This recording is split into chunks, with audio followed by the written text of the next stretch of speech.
Salut à toi apprenti musicien et bienvenue sur la chaîne des novices en quête de savoir. C'est tellement plus simple que ce que tu imagines. Et pourtant, tu as l'impression qu'il faut avoir fait 20 ans d'études au conservatoire pour comprendre l'énigme de ces codes. Tu les as remarqués au-dessus des diagrammes d'accords ou des paroles de chansons que tu trouves sur internet pour t'accompagner à la guitare. Je vais te donner tous les éléments dont tu auras besoin pour comprendre à quoi correspondent ces codes et nommer correctement les accords. Bref, de quoi commencer à parler musique dans la bonne langue.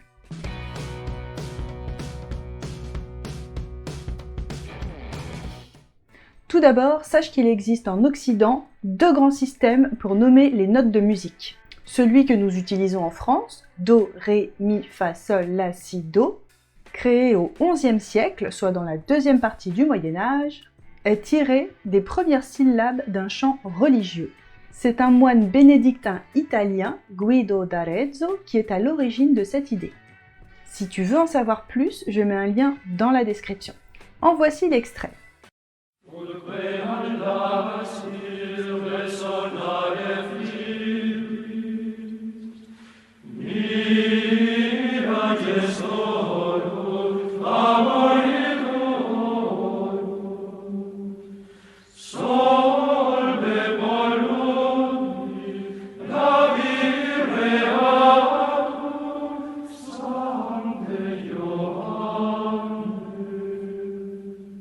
Tu remarqueras que le ut du départ a été remplacé par do, qui correspond à la première syllabe du mot dominus, qui signifie seigneur en latin.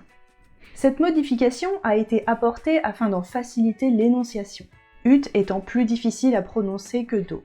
Il est donc plus récent que la notation dite anglo-saxonne, qui est quant à elle inspirée du système grec qui nous vient de l'Antiquité. Ce sont d'ailleurs Pythagore et ses disciples qui ont découvert la relation entre les nombres et les sons, créant ainsi les premières théories d'un système musical à 7 notes. Les Grecs utilisaient deux systèmes de notation, un pour les instruments, composé de caractères spéciaux, et un pour le chant, composé des lettres de l'alphabet ionien. En notation anglo-saxonne, au lieu de commencer par la note Do, on commence par la note La. Il s'agit justement de la note de départ de l'échelle grecque dont elle est tirée. Bonne nouvelle, elles sont heureusement restées dans le même ordre. Tu trouveras A pour La, B pour Si, C pour Do, D pour Ré, E pour Mi, F pour Fa et G pour Sol. Pour faire simple, il te suffit de connaître le nom des notes de musique dans l'ordre ainsi que ton alphabet pour établir la correspondance entre ces deux systèmes. Pour aller plus loin, tu auras besoin de connaître quelques règles harmoniques sur la construction des accords. Cela te permettra de savoir de quoi tu parles et d'en avoir une idée plus claire. Tout d'abord, un accord est constitué de plusieurs notes jouées en même temps.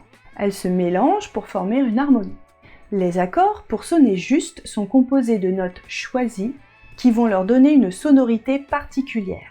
La note de départ, appelée fondamentale, constitue la base de la composition de l'accord et lui donne son nom. Ce sera, sauf exception dont je te parlerai plus tard, la note la plus grave. Ainsi, un accord de Do a pour note fondamentale Do. Nous allons ajouter à cela une tierce qui sera soit majeure, soit mineure. Elle va donner une couleur à l'accord. Un accord majeur sonnera joyeux, alors qu'un accord mineur inspirera de la tristesse. Viendra ensuite une quinte juste, dont le rôle est de venir renforcer la fondamentale. En guitare, il existe d'ailleurs des accords exempts de tierces constitués uniquement de la fondamentale et de la quinte, avec parfois également la répétition de la fondamentale à l'octave, qu'on appelle power chord et qui génère une grande énergie. Ils sont très utilisés dans le rock. Si on récapitule, les accords sont composés de 3 notes, la fondamentale, la tierce qui sera soit majeure, soit mineure, et la quinte qui sera juste. On va aller un petit peu plus loin histoire de couvrir un maximum de cas de figure. On peut ajouter une 4e note à tout cela, il s'agit de la 7e. Ils sont souvent utilisés dans le blues, et la 7e peut être, comme la tierce, majeure ou mineure. Maintenant que tu sais à quelle note correspond la lettre capitale, et que tu as quelques bases sur la construction des accords, il ne te reste plus qu'à savoir les lire correctement. Afin de ne pas compliquer les explications, je m'en tiendrai aux accords qu'on utilise le plus souvent. Tu vas voir, ce sera très bref. Lorsque seule la lettre apparaît, c'est qu'il s'agit d'un accord majeur. Tu devras simplement lire le nom de la note, car sans mention complémentaire, c'est un peu comme un mode par défaut, c'est un accord majeur. Par exemple, E se prononcera Mi, tout simplement. Lorsqu'un M minuscule est indiqué juste après la lettre, il s'agit d'un accord mineur. Tu devras donc lire le nom de la note et préciser mineur. Par exemple, AM s'énonce La mineur. En présence d'une lettre suivie d'un slash et d'une autre lettre, il faut comprendre que la note la plus grave de ton accord est remplacée par une autre note. C'est l'exception dont je te parlais tout à l'heure. C'est-à-dire que la note de basse change. Par exemple, G/B se lit Sol avec basse en Si. Bon, ça manque de chiffres tout ça. La musique, c'est un peu des maths après tout, Pythagore ne me contredira pas. Les power chords portent la lettre de la fondamentale suivie du chiffre 5 qui représente la quinte. F5 indique donc un power chord de Fa. On peut également se retrouver fréquemment en présence d'accords 7. D'ailleurs, ils ont une sonorité particulière que j'aime beaucoup. Tu rencontreras 3 cas de figure. Une lettre et le chiffre 7 correspond à un accord 7, c'est-à-dire un accord avec une fondamentale, une tierce majeure et une septième mineure, parce que par défaut, la septième est toujours mineure. D7 se lira tout simplement Ré7. Une lettre suivie d'un M minuscule et du chiffre 7 correspond à un accord mineur 7.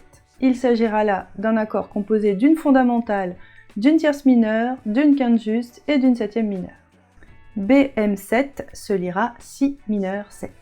Et dernier cas de figure courant, car il en existe d'autres mais on les rencontre plus rarement, une lettre suivie de MAJ puis du chiffre 7 correspond à un accord majeur 7 avec une septième majeure, fondamentale, tierce majeure, quinte juste et septième majeure. C/7 se lira Do majeur 7. Désormais, tu sais décoder les chiffrages d'accords, tu as quelques notions d'harmonie et tu peux commencer à parler comme un musicien. Ces connaissances constituent un bon début qu'il sera intéressant d'enrichir et de compléter au gré de tes questionnements. Sois curieux et n'hésite pas à aller chercher des réponses, car c'est en nourrissant sa curiosité qu'on progresse. Si tu souhaites approfondir sur un sujet en particulier, n'hésite pas à me le faire savoir dans les commentaires. À bientôt!